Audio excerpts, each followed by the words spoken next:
Hello, my name is Joel Pampam, and this is my term project. I will be showcasing the floating point adder, subtractor, as well as the overflow and the underflow um, using the IEE 754 precision floating point numbers. Before we get started, so this is my hex display, my keyboard.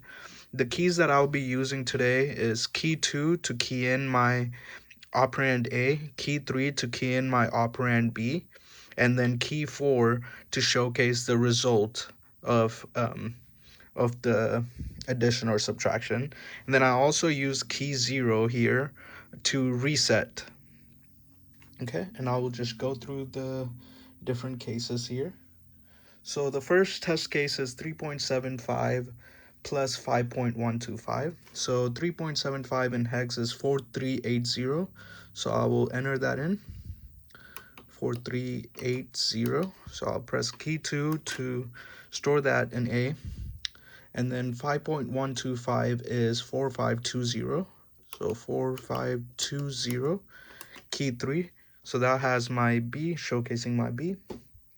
And then once I press key 4, it will give me my output in hex, which is going to be 8.875, which in hex is going to be 4870. So there's 4870. Before I move on, I also want to say LED R0 is going to be my overflow. LED R1 is going to be my underflow. So currently for that operation, we have 0 for both because there's no overflow or underflow. I will move on to the next test case. So I'm going to use key 0 to reset. So the next test case is 3.75 minus 5.125. So 3.75 is 4380. 4380. I'm going to key that in for A. And then negative 5.125 is C520. So C520. Key 3, we'll store that in. And then when I press key 4, it will show me my result, which is negative 1.375, which in hex is going to be BD80. So there's BD80. That's my test case 2. Moving on to test case 3, which is going to be negative 3.75 plus 5.125. So negative 3.75 is C380. C380, key that in.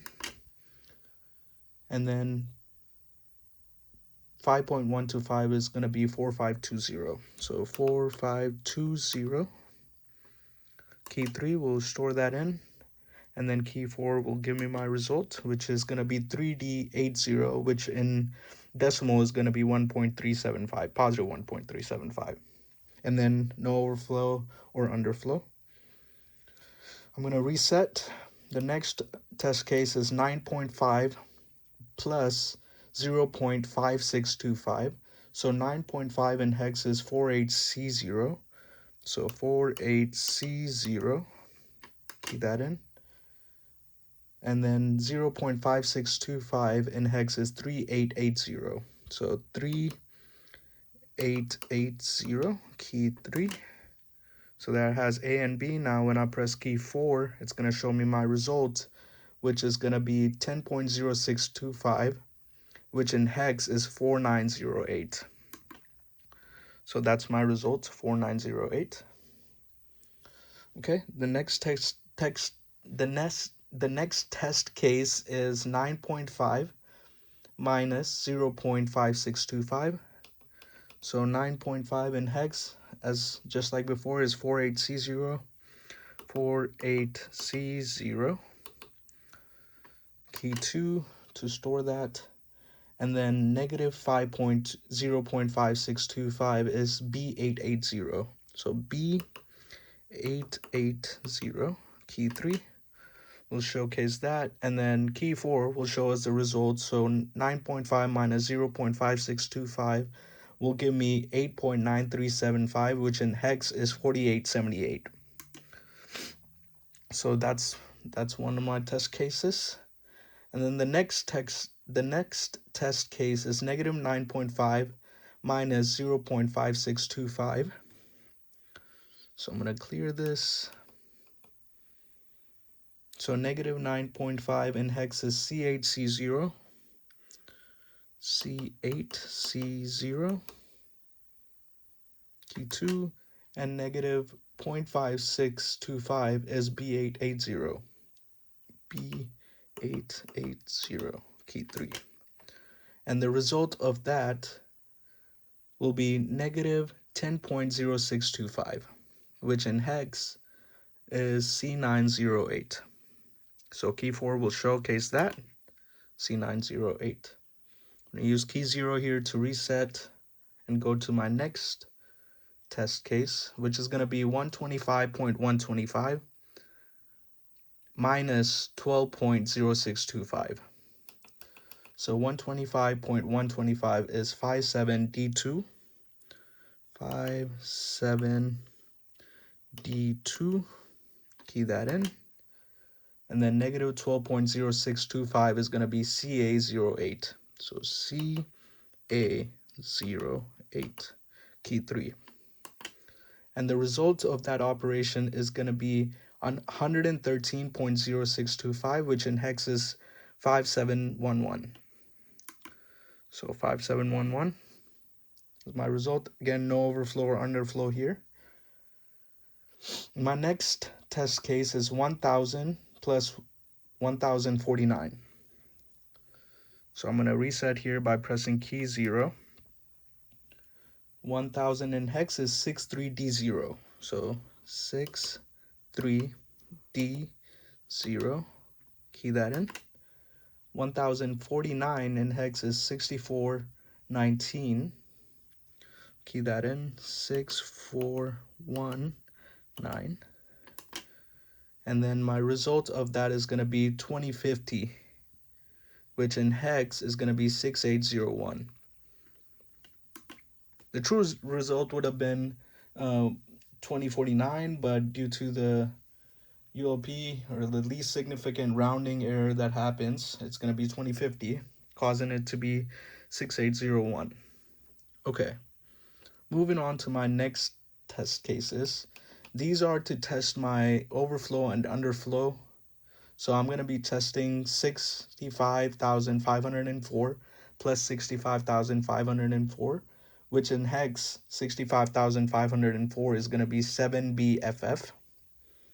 So 7BFF, key that in, plus 7BFF,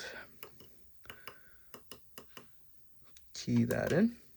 And as you can see, my overflow flag has turned on, and the result of that operation is going to be plus infinity, which in hex is going to be 7C00. So 7C00, my overflow flag turned on. All right, my next test case is negative 65,504 minus 65,504. So negative 65,504 is going to be FBFF. So I'm going to do that. FBFF, key 2, and then FBFF, key 3. And as you can see, the overflow flag has turned on again, but this time the result is going to be on the negative side, which is going to be negative infinity, which in hex is FC00. So key 4 will showcase the FC00. Okay, now we'll test the underflow flag here.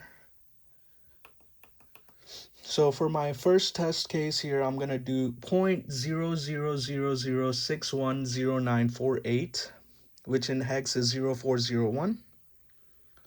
0401, key 2, minus 0.00006103515625, which in hex is going to be 8400. So 8400, key 3. As you can see, the underflow flag has turned on.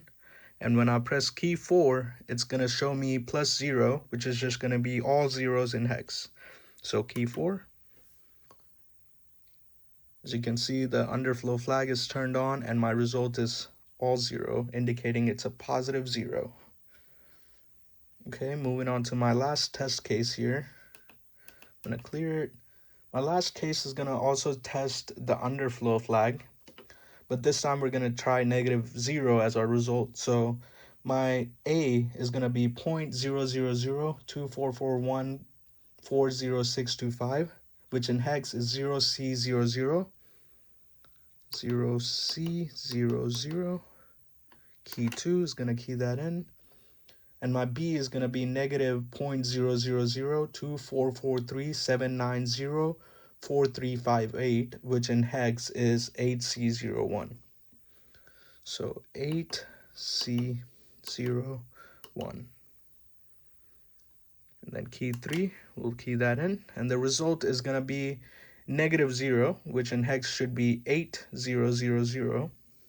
As you can also see, the underflow flag has turned on here, showcasing that the result has an underflow, and my result, as you can see, is -000. So that's my turn project. Thank you for everything.